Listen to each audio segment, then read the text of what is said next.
Hey guys, it's Christian from the Calcio back once again talking about the previous week that just happened in Serie A, round 36. So that means there's 2 weeks left in Serie A. So I'm going to go over all the results. But before that, I just want to talk about Serie A's new logo. And they decided to create a new logo, and they felt this was the importance that they had to do.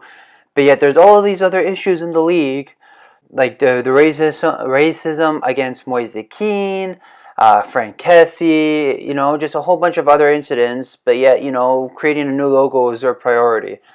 I will definitely talk about all these other incidents in another video, but I just wanted to point this out that this was just unveiled this week, and a year after we already got the other logo, we're getting this crap.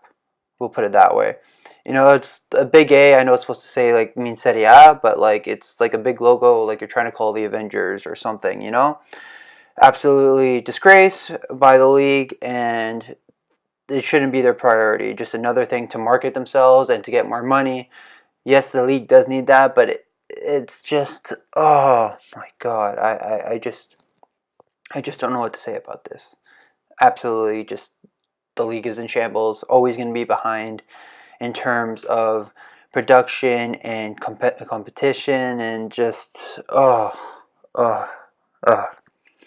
again, I'll talk about more of this stuff in another video, but I just want to voice my little opinion about this new logo. Let me know what you guys think about it as well. So now we will actually move on to what's important, and those are the results that happened over the weekend, or last weekend. We have the next the round 37 starting this week, tomorrow.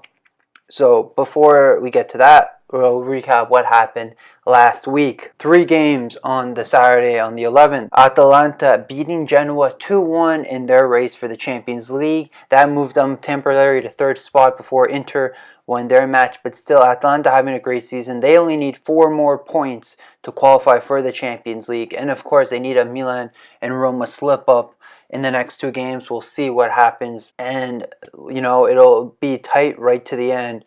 Midday game, Lazio beating Cagliari away from home, big result for them. Then Fiorentina, Milan continue their winning streak here against Fiorentina, and this basically has Fiorentina in shambles. They're only 5 points out of the relegation zone, and that's their 12th consecutive Serie A match without a victory. I don't know why. I can understand maybe Pioli leaving himself. Sorry, Pioli. He's resigning because it was just too much, I guess, for Fiorentina. Demanded too much. But then they bring in Montella, who has not changed anything. I believe they've only scored 2 or 3 goals. They've just scored very little, and they just can't seem to get anything right.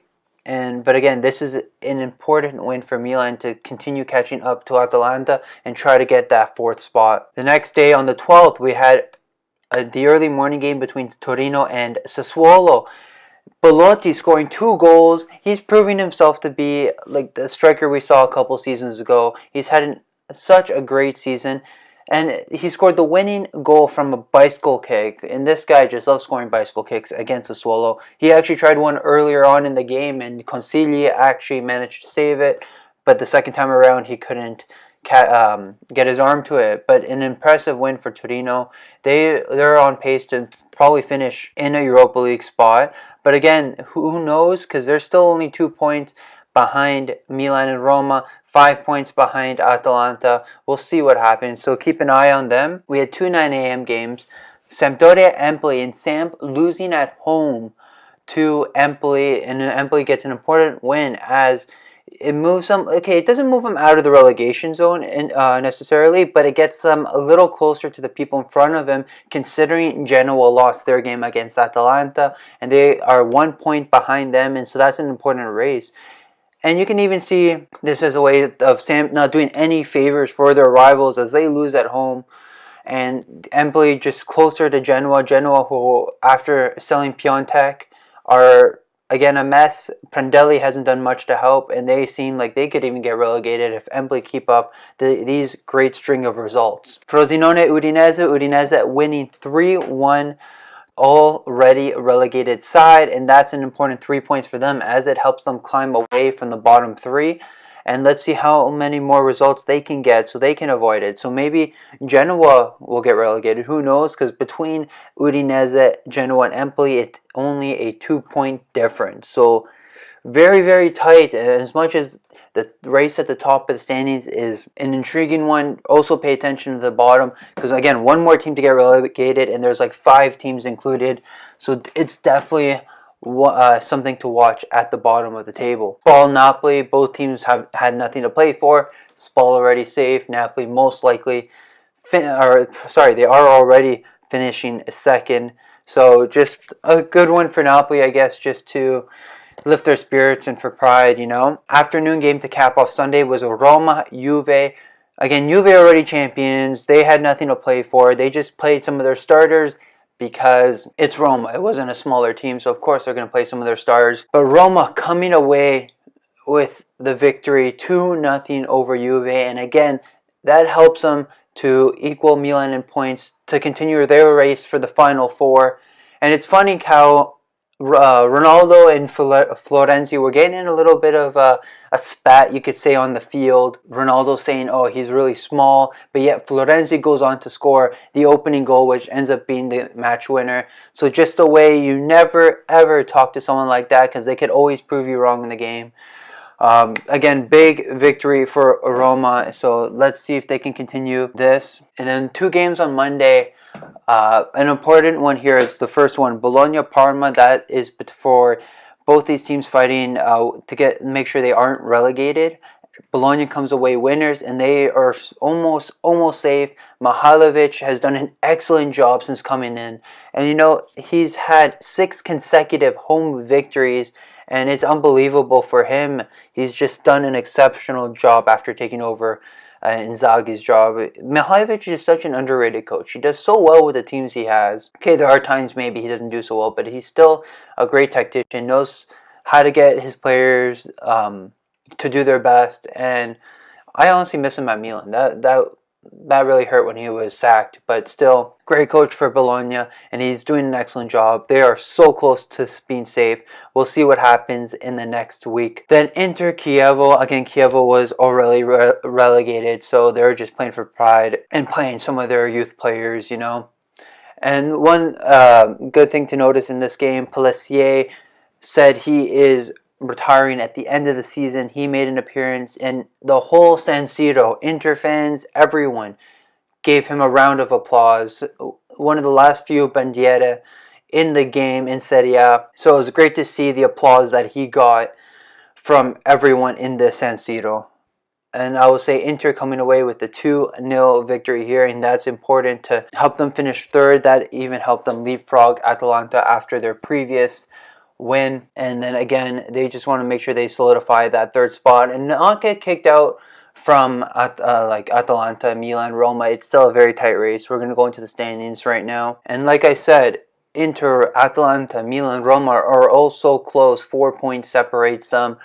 I feel if Inter win their next game, and then, well, I still feel even if Milan win theirs, it'll still be a 4-point difference. So third will be out of their reach. But again, we'll show you who Inter plays next round. If we go a little more lower, Lazio at 58 points. They cannot get Champions League, but they're only 4 points behind Milan in the Europa League spot. But since Lazio just won the Coppa Italia, I did forget to mention that. Congrats to them beating Atalanta 2-0. But they automatically get their spot in the Europa League after winning that. So it's a little everywhere's up for grabs now, because if Atalanta did win the Coppa Italia and finish in a top 4 spot, it would have opened up another slot for another team to come into the competition.